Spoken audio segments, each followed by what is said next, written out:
হবে বাবু, বসো, আমি কাজ করি, পরে পরে এই জায়গাটা না আমাদের 10 হবে, এইটা ফাঁকা করতে হবে। এটা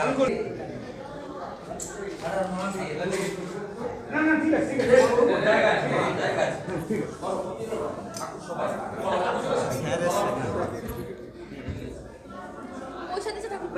বসে যান না দিদি, একটু বসে যান না দিদি, আপনি বসে যান। বসে পড়ুন আপনারা। বাবু একটু বসে যাও বাবু। দাদা এগিয়েও না, দাদা এগিয়েও না। হ্যাঁ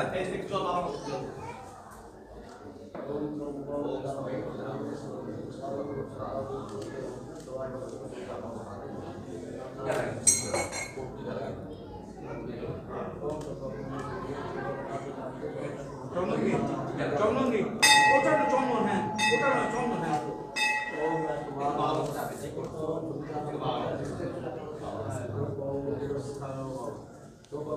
ओम स्वास्ति मनकिंद वासुदेव जगन्नाथ तथा संतसमर्पो কাকা জল ছুড়ো না, কাকা জল ছুড়ো না, কাকা জল ছুড়ো না, এদিকে ক্যামেরা আছে।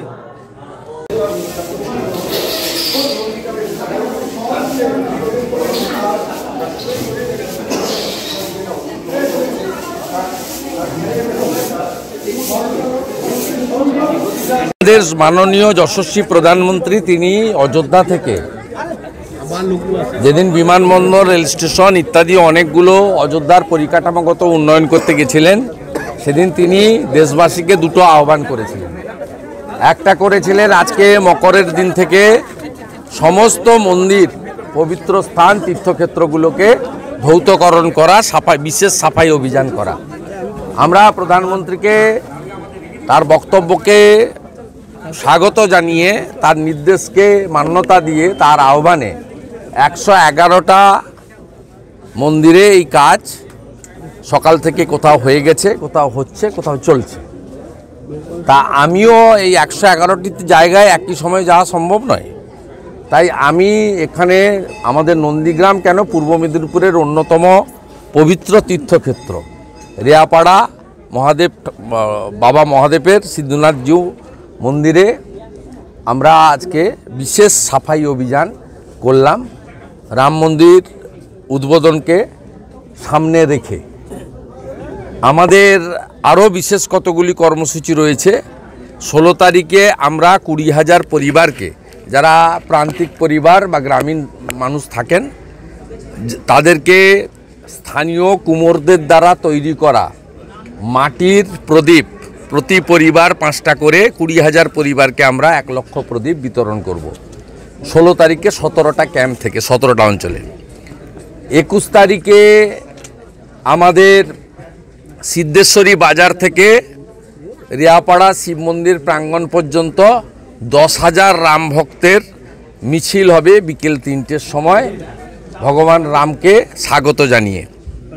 আর 22 তারিখে সমস্ত মন্দিরগুলো আলো দিয়ে সন্ধ্যাবেলা সাজানো, সকালে পূজা পাঠ, 12টা 29 মিনিটে এলইডি স্ক্রিনে যখন উদ্বোধন হবে, ভগবান রামচন্দ্র 500 বছর পরে তার গর্ভগৃহে প্রবেশ করবেন, সেটা জনগণকে দেখানোর ব্যবস্থা হয়েছে।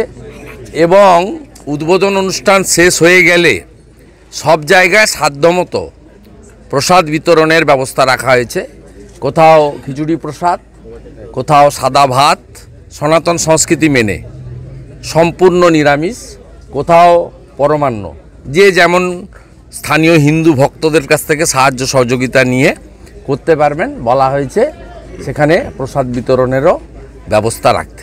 তাই আগামী কয়েকটা দিন উৎসবের মতো আমরা রাম মন্দির নির্মাণকে সামনে রেখে এই কাজগুলো করব। দাদা, শতাব্দী রায় বলছেন যে রাম নিজের হাত ছাড়িয়ে নিয়ে যাচ্ছেন। এসব জালি হিন্দু পাপীদের কথা সকালবেলা দয়া করে মন্দিরের সামনে বলবেন না।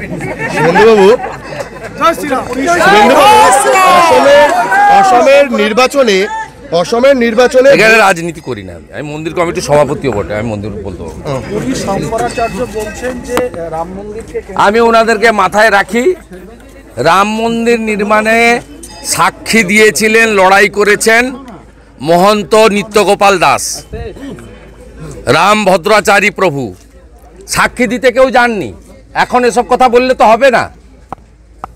রাম ভদ্রাচারীজি তার দুটো চোখে দেখতে পান না, তিনি 7 দিন ধরে সাক্ষী দিয়ে এই জয় ছিনিয়ে এনেছেন। প্রভু নিত্যগোপাল দাস তার লড়াই, 3 লক্ষ হিন্দু শহীদ হয়েছে, সেদিন কোথায় ছিলেন? বাবর যেদিন ভগবান রামের মন্দিরকে ধ্বংস করে একদিনে 1,80,000 হিন্দু শহীদ হয়েছে। 500 বছরের পরে পরম প্রাপ্তি আমাদের। এবং এটাও সত্যি, নরেন্দ্র মোদী যদি প্রধানমন্ত্রী না হতেন কোনোদিন এই সেকুয়ার মাকুরা কোনোদিন ভারতবর্ষে রাম মন্দির প্রতিষ্ঠা করতো না।